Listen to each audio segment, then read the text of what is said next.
The Lord. सबको जय मसीह की। मेरे प्यारे भाई बहनों, आज हम प्रभु की वाणी बाइबल के वचनों से जानेंगे कि कैसे हम बुराई को भलाई से जीत सकते हैं। जी मेरे भाई बहनों, हम वचन देखते हैं मत्ती अध्याय 5 उसकी 16वीं आयत। लिखा है, उसी प्रकार तुम्हारा उजियाला मनुष्य के सामने चमके कि वे तुम्हारे भले कामों को देखकर तुम्हारे पिता की जो स्वर्ग में है बड़ाई करे। जी मेरे भाई बहनों, वचन में लिखा है कि प्रभु यीशु मसीह ने कहा कि तुम जगत की ज्योति हो। तुम्हारा उजियाला मनुष्य के सामने चमके कि वे तुम्हारे भले कामों को देखकर तुम्हारे पिता की जो स्वर्ग में है बड़ाई करे। परमेश्वर ने आपको संसार में चमकने के लिए चुना है। जी मेरे भाई बहनों, देखिए, हम जानते हैं कि परमेश्वर ने हमें जगत की ज्योति कहा है और हम जानते हैं कि ज्योति का काम क्या होता है। ज्योति जो कि दूसरों को प्रकाश देती है, जो दूसरों को उजाला देती है, जो दूसरे के जीवन से अंधकार को दूर करके उसके जीवन को और रोशन बनाती है। मेरे भाई बहनों, एक ज्योति का काम क्या है कि वो दूसरों के जीवन को जगमगा दे, दूसरे के जीवन में एक चमक लेकर आए। मेरे भाई बहनों, परमेश्वर हमारे जीवन में अच्छे और भले कामों को देखना चाहते हैं। यदि हम ज्योति हैं और हमारे काम भले नहीं हैं और दूसरों को रोशनी देने वाले नहीं हैं, हम ज्योति की संतान नहीं हैं। मेरे प्यारे भाई बहनों, अगर रात को आपके घर का बल्ब बंद कर दे तो आपके घर में अंधेरा हो जाएगा। फिर आपको मालूम नहीं होगा कि रास्ता कहाँ है। उसी तरह से आप भी इस जगत की ज्योति हो। आपके द्वारा ही लोग परमेश्वर की ज्योति को देखेंगे। आपके द्वारा ही लोग परमेश्वर के रास्ते पर चल पाएंगे। इसीलिए आपको पहले यह समझना है कि मैं जगत की ज्योति हूँ। मेरा काम रोशनी देना है। अगर मैं अपने मोहल्ले में अकेला मसीह हूँ तो मैं इस मोहल्ले की ज्योति हूँ। मेरे द्वारा लोग अगुवाई पाएंगे। मेरे द्वारा लोग परमेश्वर में आएंगे। मेरे द्वारा लोग इस जगत की, बाइबल की और परमेश्वर की सच्चाई को जान पाएंगे। ये आपकी बुलाहट है। अगर आप जगत की ज्योति हो और आप सच में परमेश्वर की संतान हो तो आपके अंदर वो परमेश्वर के सभी गुण लोगों को दिखेंगे, जिसे देखकर लोग सच में आपके द्वारा एक रोशनी को पाएंगे, एक जीवन को पाएंगे। मेरे भाई बहनों, आप जगत की ज्योति हो, इसलिए आपको परमेश्वर ने चमकने के लिए चुना है और आप तब ही चमक सकते हैं जब आप संपूर्ण पवित्रताई में और धार्मिकता में होंगे। मेरे भाई बहनों, यदि आपका जीवन पवित्रताई में नहीं है, यदि आप एक धार्मिक जीवन नहीं जीते हैं, तो आप रोशनी देने वाले नहीं हैं। यदि आपके खुद के काम ही भले नहीं हैं, दूसरों के लिए अच्छे नहीं हैं, दूसरों के जीवन को खुशहाल बनाने वाले नहीं हैं या दूसरों के जीवन को प्रेरणा देने वाले नहीं हैं, तो मेरे भाई बहनों, आप दूसरों के लिए एक भले काम का नमूना नहीं बन सकते। यदि आप आज अपने आप को मसीह बोलते हैं और आपके अंदर मसीह का स्वभाव नहीं है, मसीह का व्यवहार आपके अंदर नहीं है, तो आप ज्योति की संतान नहीं हैं। मेरे प्यारे भाई बहनों, अगर आप पवित्रताई वाले जीवन को बनाकर नहीं रखेंगे तो आप श्रापों के नीचे रहेंगे। आपका परिवार भी श्रापों के नीचे रहेगा। फिर आप परमेश्वर को दोष नहीं दे सकते, क्योंकि शैतान को गले लगाकर आप शैतान को डांट नहीं सकते। परमेश्वर अन्य जातियों को दिखाने के लिए इजराइलियों को ऊंचा करना चाहता था कि मैं इस जाति का परमेश्वर हूँ। लेकिन जब हम गिनती 25वां अध्याय उसकी 1 से लेकर 9 आयत तक पढ़ते हैं तो उसमें लिखा है कि इजराइलियों ने व्यभिचार किया और 24,000 इजराइली मर गए।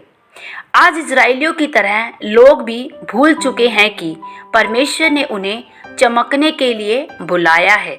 मेरे भाई बहनों, यहाँ इजरायलियों ने पाप किया, व्यभिचार का पाप किया, और उन व्यभिचार का पाप ही उनके जीवन में मृत्यु को लेकर आया।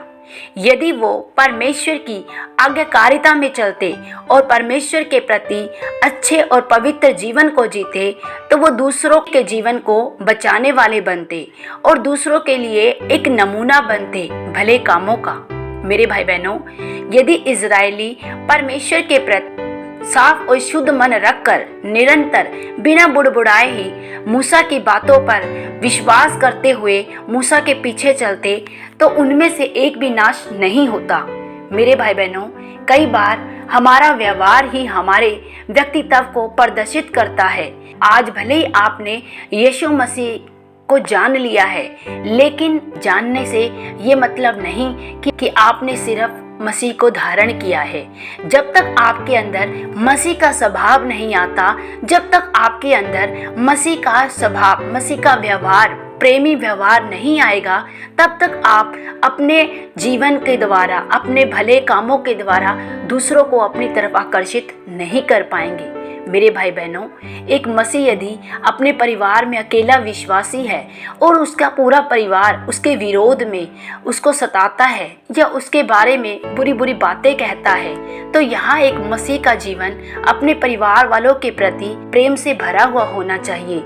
यदि उसके परिवार वाले उसके विरोधी बनकर उसे प्रभु में बढ़ने से रोकते हैं और वह भी अपने परिवार वालों के साथ वैसा ही बुरा व्यवहार करता है, तो उनमें और उस विश्वासी में कोई फर्क नहीं रहता है।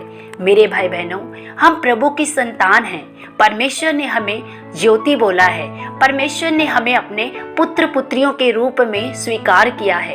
यदि हमारे काम भी हमारे ही उन लोगों के जैसे होते हैं जैसे उनके बुरे काम, यदि वो झूठ बोलते हैं तो अगर हम भी झूठ बोले, अगर वो बुराई के काम करते हैं हम भी बुराई के काम करें, अगर वो पाप करते हैं और मसीह भी पाप करे, तो उनमें और हम में कोई फर्क नहीं रहता है। मेरे भाई बहनों, आपके भले कामों के द्वारा ही आपके विरोधियों को मन बदलने का एक अवसर मिलता है।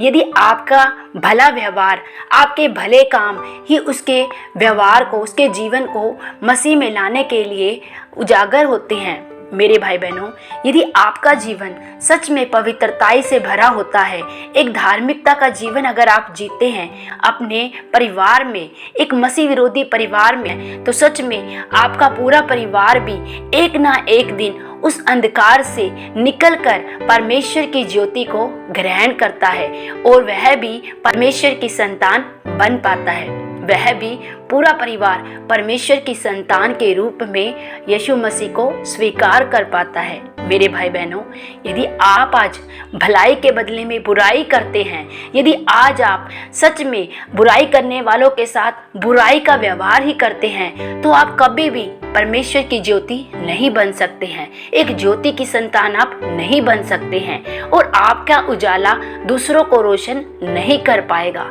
मेरे भाई बहनों, प्रभु ने हमें अपनी ज्योति के रूप में बुलाया है। ज्योति का काम है दूसरों की बुराइयों को खत्म करके, दूसरों के जीवन से अंधकार को मिटाकर उसके जीवन को रोशनी देना, प्रकाश देना। मेरे भाई बहनों, जब आप बाइबल में मत्ती अध्याय 5:14 में पढ़ते हैं तो लिखा है कि तुम जगत की ज्योति हो, जो नगर पहाड़ पर बसा हुआ है वह छिप नहीं सकता। आपको समझना पड़ेगा कि आप जगत की ज्योति हैं और आपका काम लोगों को रोशनी देना और परमेश्वर के राज्य के बारे में बताना है। अगर आप मसीह में आ चुके हैं तो आपके आसपास के लोग कभी भी अंधेरे में नहीं रह सकते। और यदि आप परमेश्वर की योजनाओं को समझते हुए परमेश्वर के वचनों पर चलते हैं और उस बातों को जो परमेश्वर अपने लोगों के लिए रखता है उन बातों पर बने रहते हैं, तो सच में आप परमेश्वर के चमक को अपने जीवन में देखते हैं। परमेश्वर की रोशनी को, परमेश्वर के उजाले को, परमेश्वर के भले कामों को, परमेश्वर के चिन्ह और चमत्कारों को आप अपने जीवन में बहुतायत से देख सकते हैं। हालेलुया। मेरे भाई बहनों, आज आप अपने अंदर जांचिए, क्या आप सच में परमेश्वर की ज्योति हैं? क्या आप सच में परमेश्वर के चमकने वाले बच्चे हैं? यदि आज आप परमेश्वर की ज्योति हैं तो आप अपने भले कामों के द्वारा अपने हर एक विरोधियों को मन बदलने का उन्हें एक मौका देते हैं। आपके भले काम ही उन्हें सोचने पर मजबूर कर देते हैं कि सच में हम तो कितना झूठ बोलते हैं, लेकिन ये झूठ नहीं बोलता है। हम तो पाप करते हैं, हम तो गाली गलौज, चुगली, निंदा, हर तरह के पाप हमारे अंदर है, लेकिन ये हमारे साथ कोई गाली गलौज नहीं करता, कोई चुगली निंदा ये हमारे साथ बैठकर नहीं करता है। वो आपके अंदर की रोशनी को देख पाते हैं, आपके अंदर की उस ज्योति को देख पाते हैं जो कि आपको मसीह के द्वारा मिलती है। मेरे भाई बहनों, परमेश्वर ने यूं ही नहीं बोल दिया कि तुम जगत की ज्योति हो। मेरे भाई बहनों, आपके भले कामों के द्वारा ही आप बुराई को जड़ से खत्म कर सकते हो। यदि आज आप बुराई के बदले में बुराई ही करते रहोगे तो आप कभी भी अपनी भलाई का नमूना उन्हें नहीं दे पाओगे। बुराई के बदले बुराई से आप किसी को नहीं जीत सकते।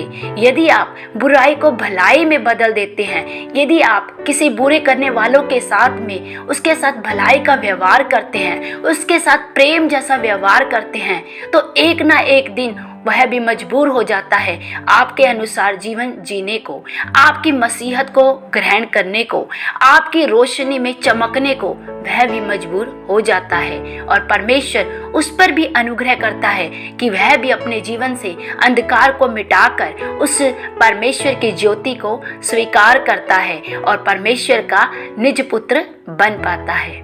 हालेलुया। प्रभु आप सबको आज के वचनों के द्वारा बहुतायत से आशीष और बरकत दे। सबको जय मसीह की।